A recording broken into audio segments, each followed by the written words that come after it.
अस्सलाम वालेकुम जी। आज का व्लॉग इंफॉर्मेटिव व्लॉग है। नॉर्मली तो मैं ऐसे रूटीन की जो चीज़ें हैं उसका व्लॉग बनाता हूँ, लेकिन आज मैंने एक ऐड देखा तो उसके बाद मैंने मुनासिब समझा कि मैं एक व्लॉग बना दूँ। तो इस व्लॉग में मैं आपको जो बताने जा रहा हूँ, मैंने मेरे वालिद साहब ने 2015 में जब मेरी पहली बेटी पैदा हुई तो उसके नाम से एक इंश्योरेंस करवा दी।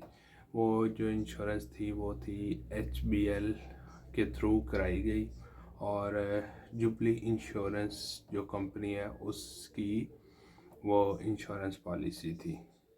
मीनवाइल आजकल बैंक वालों का, सॉरी, जुबली वालों का ऐड देखा तो मैंने कहा ये मैं वीडियो बनाऊं ताकि लोगों को अवेयरनेस मिले।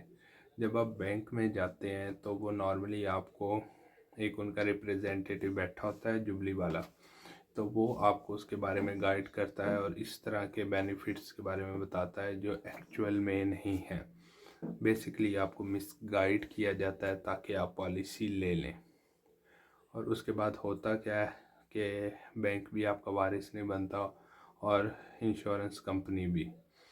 हुआ ऐसे कि 2015 में हमने ले ली ये। इसके साथ साथ ना हमारे कुछ और जानने वालों की भी पॉलिसियाँ थी, तो उनके साथ भी ऐसे ही हुआ। उन्होंने तो खैर अभी तक ये क्लेम नहीं कराई क्योंकि उनको एक्चुअल अमाउंट नहीं मिल रही, तो वो इश्यूज़ में पड़े हुए हैं।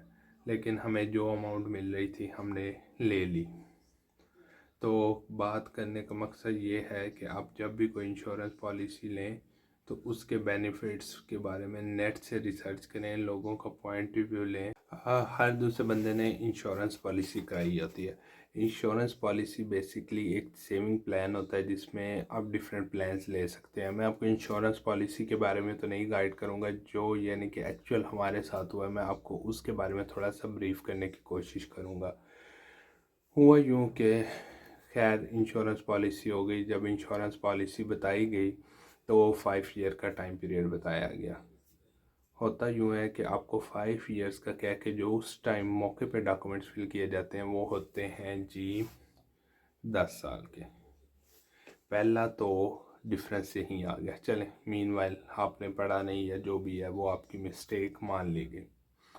उसके बाद होता यूँ है, आप हर साल इंश्योरेंस में एक और जो इंश्योरेंस एजेंट होता है उसको 50% 60% पहले इंस्टॉलमेंट में से दे दिया जाता है कि ये आपका इंसेंटिव है या आपका जो भी बोनस है कि आपने हमें एक क्लाइंट दिया।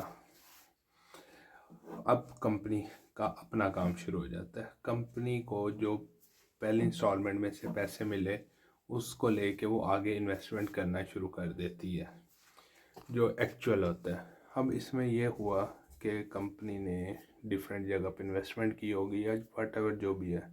2015 में मैं आपको बताता जाऊँ, डॉलर हमारी करेंसी थोड़ी डॉलर से भी करती है।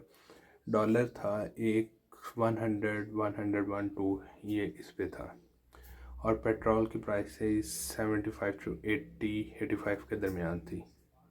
अगर खाने पीने की चीज़ों में देख लें तो आटा एक कॉमन चीज़ है, वो 30 से 35 के दरमियान था। अब 5 साल बाद जब हमने पता किया तो हमारी एक्चुअल अमाउंट भी नहीं पूरी हुई थी। क्यों क्यों अब ये देखें कि हमने जो पे किया वो तो हमारा एक्चुअल होना चाहिए था। नहीं जी, आपकी पॉलिसी माइनस में है।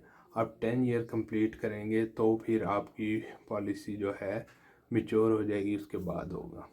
चलें जी, 10 ईयर्स का वेट कर लेते हैं। 9 ईयर गुजर गए। 9 ईयर पे जाके देखा तो जो टोटल अमाउंट थी वो भी अभी माइनस में थी।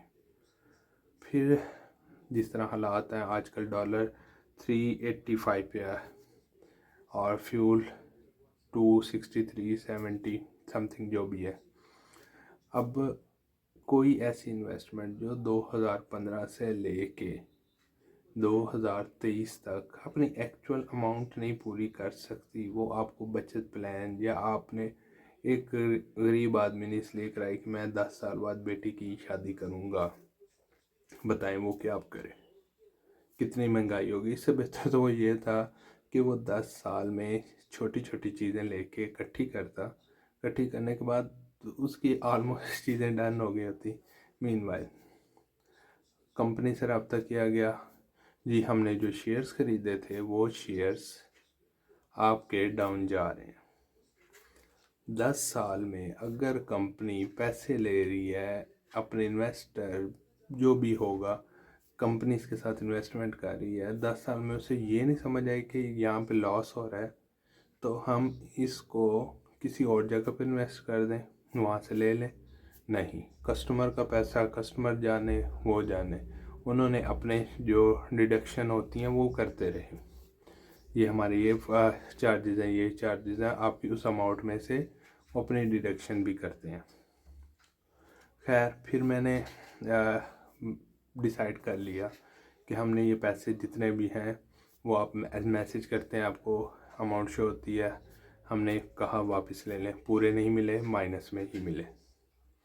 महंगे हम नहीं जमा करेंगे, हम नहीं जमा करेंगे, आप जनवरी में कराइएगा, फरवरी में कराइएगा, क्योंकि उनका क्लोजिंग टाइम चाह रहा था। मैंने खुद से फिर बैंक से साइन सिग्नेचर कराने के बाद मैं इंश्योरेंस कंपनी गया। इंश्योरेंस कंपनी को मैंने अपनी फाइल जमा करा दी। जमा कराने के बाद हमारा हो गया जी time period start. Almost 1 week 2 weeks का प्रॉमिस किया उन्होंने, लेकिन करते कराते उन्होंने 28 डेज़ यानी कि 28 डेज़ लगा दिए। ये भी उनकी मेहरबानी है, फिर भी जल्दी दे दी है। मतलब मेहरबानी तो नहीं है, लेकिन आप कोई भी इंश्योरेंस करवाएं, प्रेफरेंस आप ऐसी चीज़ को दें जो गवर्नमेंट सपोर्ट करती हो। हमारी government statement bank of Pakistan जिस चीज़ को सपोर्ट करता हो, HBL या कोई और बैंक जिन चीज़ों को इनकरेज कर रहा है, अपने बेनिफिट के लिए कर रहा है, उनका पैसा उनके बैंकों में वो इन्वेस्टमेंट आपको क्या मिल रहा है? 10 साल बाद आपको अपनी एक्चुअल अमाउंट ही नहीं मिली। आपकी करेंसी कितनी डीवैल्यू हो गई। आपने क्या किया? कुछ भी नहीं। तो बराए मेहरबानी इन फ्रॉड से, मैं तो फ्रॉड ही कहूँगा, इन फ्रॉड से या मिसकम्युनिकेशन से या आपको जो भी वर्ड बेटर लगे आप उससे बचें। आप कोशिश करें किसी अच्छी और रिलायबल फर्म में इन्वेस्टमेंट करें। अगर आपके पास सेविंग्स है या आप आजकल हर चीज़ नेट पे अवेलेबल है, आप उसके पिछले रिव्यूज़ देखें लोगों के। अब जुबली का तो माशाल्लाह अल्लाह ही हाफिज़ है, हर दूसरा बंदा यही रो रहा है, हर दूसरा बंदा। अगर एक बुजुर्ग सीनियर सिटीज़न गया, आप उसे प्लान ही अच्छा बताएं। आप उसे बताएं कि ये प्लान अच्छा है, इसमें आप इन्वेस्टमेंट करें। आप उन्हें बस। बाकी वीडियो लंबी हो रही है, अब मेहरबानी शुक्रिया। मेरे चैनल को लाइक और सब्सक्राइब भी ज़रूर कीजिएगा।